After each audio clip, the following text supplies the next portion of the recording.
ఓం నమ శివాయ. కార్తీక పురాణము 8వ అధ్యాయము. శ్రీ హరినామస్మరణ సర్వ ఫలప్రదము.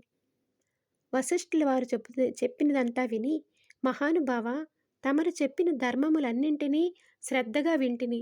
అందు ధర్మము బహు సూక్ష్మమనియు పుణ్యము సులభముగా కలుగుననియు, అది నదీ స్నానము, దీపదానము, ఫలదానము, అన్నదానము, వస్త్రదానము వలన కలుగుననియు చెప్పితిరి.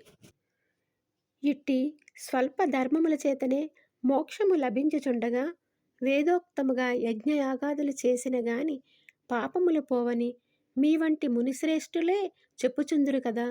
మరి తమరు ఇది సూక్ష్మములో మోక్షముగా కనబరిచినందుకు నాకు అమిత ఆశ్చర్యముగా ఉన్నది.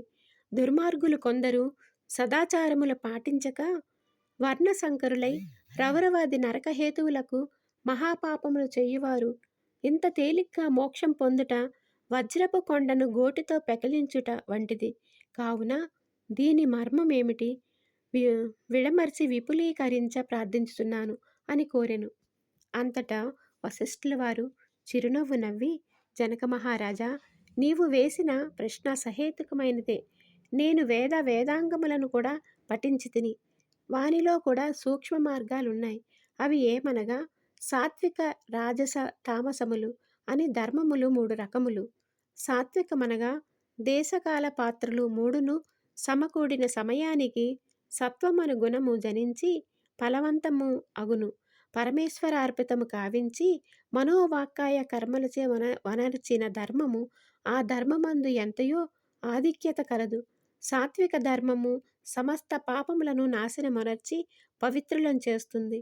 దేవలోక భూలోక సుఖములను చేకూర్చుంది. ఉదాహరణగా తామ్రపర్ణి నది సముద్రమున కలియు తావునందు సాత్విక కార్తిలో ముత్యపు చిప్పలో వర్షపు బిందువు పడి దగదగా మెరిసి ముత్యమగు విధముగా సాత్వికత వహించి సాత్విక ధర్మము ఆచరించుచు గంగా, యమున, గోదావరి, కృష్ణా నదుల పుష్కరాలు మొదలగు పుణ్యకాలమందును దేవాలయమందు వేదములు పఠించి సదాచారుడై కుటుంబీకుడైన బ్రాహ్మణునకు ఎంత స్వల్పదానము చేసినను, లేక ఆ నదీ తీరమందున దేవాలయములో జపతపాదులొనరించినను విశేష ఫలమును పొందగలరు. రాజస ధర్మం అనగా ఫలాపేక్ష కలిగి శాస్త్రోక్త విధులను విడిచి చేసిన ధర్మము. ఆ ధర్మము పునర్జన్మ హేతువై కష్టసుఖాలు కలిగించినదగును. తామస ధర్మం అనగా శాస్త్రోక్త విధులను విడిచి దేశకాల పాత్రలు సమకూడని సమయమున డాంబికాచరణార్థము చేయు ధర్మము. ఆ ధర్మము ఫలమునియ్యదు.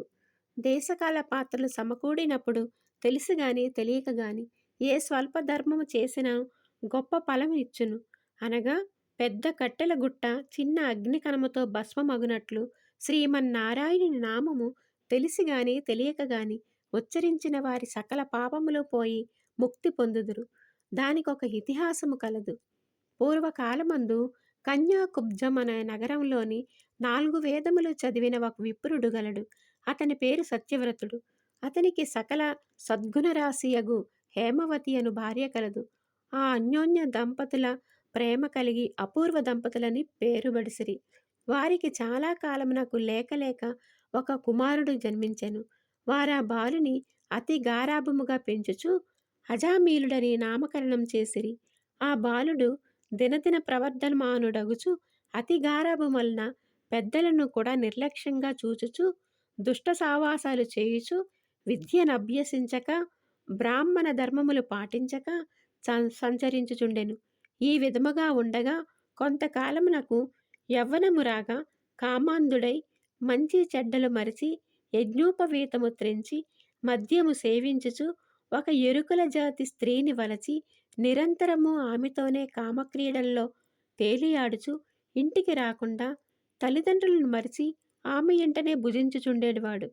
అతి గారాభము ఎట్లు పరిణమించిందో వింటివా రాజా?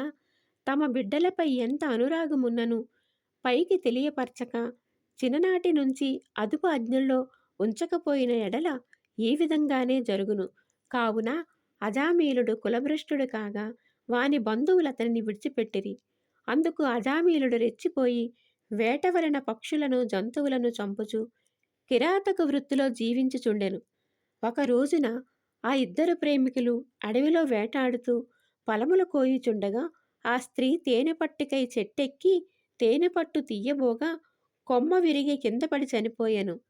అజామీలుడు ఆ స్త్రీపై పడి కొంతసేపు ఏడ్చి తరువాత అడవి యందే ఆమెను దహనం చేసి ఇంటికి వచ్చెను. ఆ ఎరుకల దానికి అంతకు ముందే ఒక కుమార్తె ఉండెను.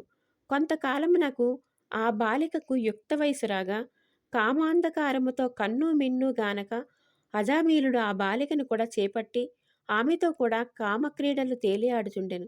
వారికి ఇద్దరు కొడుకులు కూడా కలిగిరి. ఇద్దరూ పురిట్లోనే చచ్చిరి. మరలా ఆమె గర్భము ధరించి ఒక కుమారుని కనెను. వారిద్దరూ ఆ బాలునికి నారాయణ అని పేరు పెట్టి పిలుచుచు ఒక్క క్షణమైనను విడువక ఎక్కడకు వెళ్ళినా వెంటబెట్టుకుని వెళ్ళుచు నారాయణ నారాయణ అని ప్రేమతో సాకుచుండిరి. కాని నారాయణ అని స్మరించిన ఎడల తన పాపములు నశించి మోక్షం పొందవచ్చునని మాత్రం వాళ్లకు తెలియదు. ఇట్లు కొంతకాలం జరిగిన తరువాత అజామీలునకు శరీర పటుత్వం తగ్గి రోగగ్రస్తుడై మంచము పట్టి చావుకు సిద్ధపడి ఉండెను. ఒకనాడు భయంకర ఆకారముతోని పాసాది ఆయుధాలతో యమభటులు ప్రత్యక్షమైరి. వారిని చూచి అజామీలుడు భయము చెంది కుమారునిపైనున్న వాత్సల్యముతో ప్రాణములు విడువలేక నారాయణ నారాయణ అనుచు ప్రాణములు విడిచెను. అజామీలుని నోట నారాయణ అను శబ్దం వినబడగానే యమభటులు గడగడా వణికిరి. అదే వేళకు దివ్యమంగళాకారులు శంఖచక్ర గదాధరులగు శ్రీమన్నారాయణ దూతలు విమానముల అచ్చటికి వచ్చి, ఓ యమభటులారా, వీడు మావాడు, మేము వీనిని వైకుంఠానికి తీసుకొని పోవుటకు వచ్చితిమి అని చెప్పి అజామీలుణ్ణి విమానమెక్కించి తీసుకొని పోవుచుండగా యమదూతలు, అయ్యా మీరెవ్వరు? వీడు అతి దుర్మార్గుడు, వీనిని నరకమునకు తీసుకొని పోవుటకు మేము వచ్చితిమి కాన వానిని మాకు వదులుడని కోరగా విష్ణుదూతలు ఇట్లు చెప్పదొడంగిరి. అష్టమాధ్యాయము 8వ రోజు పారాయణం సమాప్తం. ఓం నమ శివాయ.